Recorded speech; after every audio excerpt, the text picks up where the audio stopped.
What would you do if you stumbled upon something unspeakable? Not just a crime, but something darker, a truth that could threaten everything you know about the world. This is the story of John Marcus, an ordinary man who found himself trapped in a web of secrets, connected to the infamous Detroit occult murders and the mysterious death of Benny Evangelista. And what he uncovered led him to a shadowy global organization with ties to Hezbollah, thrusting him into a world of danger that could cost him everything. But how did John, just a regular guy, end up entangled in this? Why was Benny Evangelista really murdered? And how does Hezbollah factor into this sinister story? Stay with me until the end, and I promise you'll learn how John narrowly escaped with his life, and what he discovered that might still be haunting him to this day. Detroit, 2017. John Marcus was a man like any other, an average mechanic running his own small shop on the outskirts of the city. He lived in a modest house, took care of his family, and had little interest in anything beyond his daily routine. You could say John was the kind of man who avoided trouble. But that's the thing about trouble, it has a way of finding you, especially when you're not looking for it. One February morning, just before dawn, a stranger walked into John's garage. He didn't say much, barely a word, really. The man had a look of desperation in his eyes, handing John a letter with nothing more than an address scrawled on it. Benny Evangelista's former residence, the site of Detroit's most notorious unsolved murder from 1929. John wasn't sure what to make of it. Detroit's dark history had never been something he cared to explore, but the way the stranger left without a trace unsettled him. He didn't know why he kept the letter, but curiosity gnawed at him. The name Benny Evangelista wasn't new to him. The man had been murdered under bizarre circumstances, his body decapitated in his own home. Some said it was tied to the occult, others to something even darker. Days passed, but John couldn't shake the feeling that he needed to visit the house. Maybe it was just the weight of curiosity, or maybe it was something else pulling him there. Something unknown.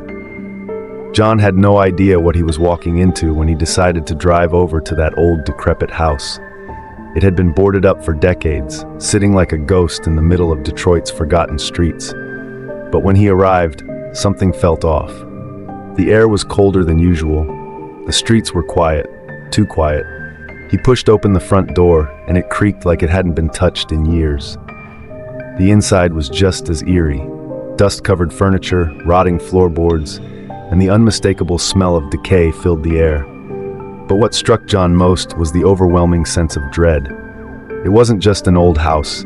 It felt like something had been left behind, like the spirits of the past hadn't quite moved on.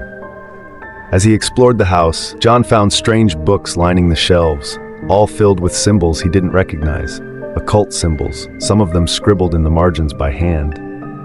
One book in particular caught his attention, an old leather-bound tome with pages torn and tattered. Inside, he found disturbing notes about rituals and sacrifices, about invoking powers beyond human comprehension.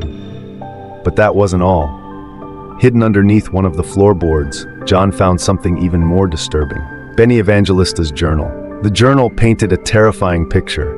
Evangelista had been deeply involved in a secret occult group, one that practiced unspeakable rituals that required human sacrifice. He wasn't just a victim of a random act of violence. He was killed because of what he knew, what he had seen. But why was John, an ordinary mechanic, being drawn into this? Why did he feel the need to keep digging when it was clear that this was something much darker than he could have imagined? John knew he should have left the house then and there. He should have turned around and gone back to his regular life, but something kept pulling him deeper. The more he read Evangelista's journal, the more he realized that this wasn't just a local murder tied to Detroit's occult underground. It was bigger than that, much bigger. The journal mentioned names and places that John didn't recognize at first. Names connected to foreign political movements, international arms dealers, and global networks of power. One name stood out more than the rest: Hezbollah. John didn't understand the connection at first. Hezbollah was a militant group based in the Middle East, with political influence and ties to warfare. But what did they have to do with Detroit's occult scene? As he researched further, John discovered that Hezbollah had been involved in far-reaching networks, some of which involved secret societies and the trafficking of occult artifacts. Benny Evangelista had stumbled onto one of these networks. He hadn't been just a local mystic. He had connections that spanned the globe. The more John dug, the more he realized he was in over his head. But why would Hezbollah care about an old occult murder in Detroit? And why did they seem to be watching him now? John's paranoia grew by the day.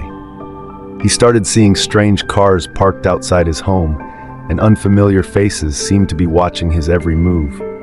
One night, as he was closing up his shop, a van pulled up, and 3 men jumped out, grabbing him before he had a chance to react.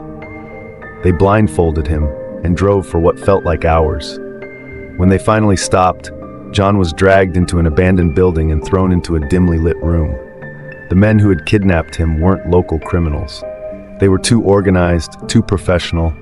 They had an agenda, and it became clear they were tied to Hezbollah. They interrogated John for hours, demanding to know where the journal was. They wanted the information Benny Evangelista had written down. John, of course, had no idea why the journal was so valuable, but these men were deadly serious. Hezbollah, as John learned, had a vested interest in certain occult practices, not for spiritual reasons, but for the psychological control they could exert on populations. Evangelista had uncovered something about these practices, and Hezbollah wanted to make sure no one else knew. And now, John had become a loose end. How could an ordinary man like John escape from an organization as powerful as Hezbollah? And what would they do if he didn't give them what they wanted? John's escape seemed like a stroke of fate.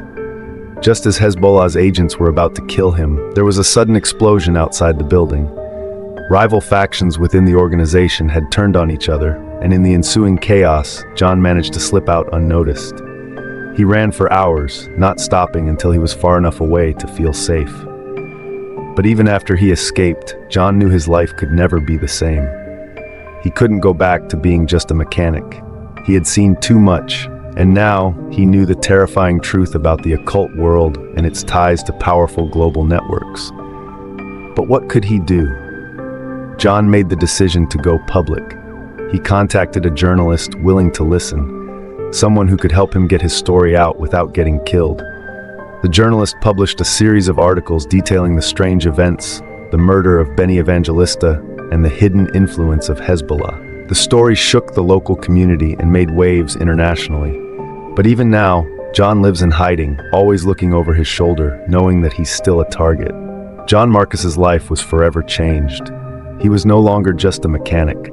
He had become someone who had exposed a truth few could handle.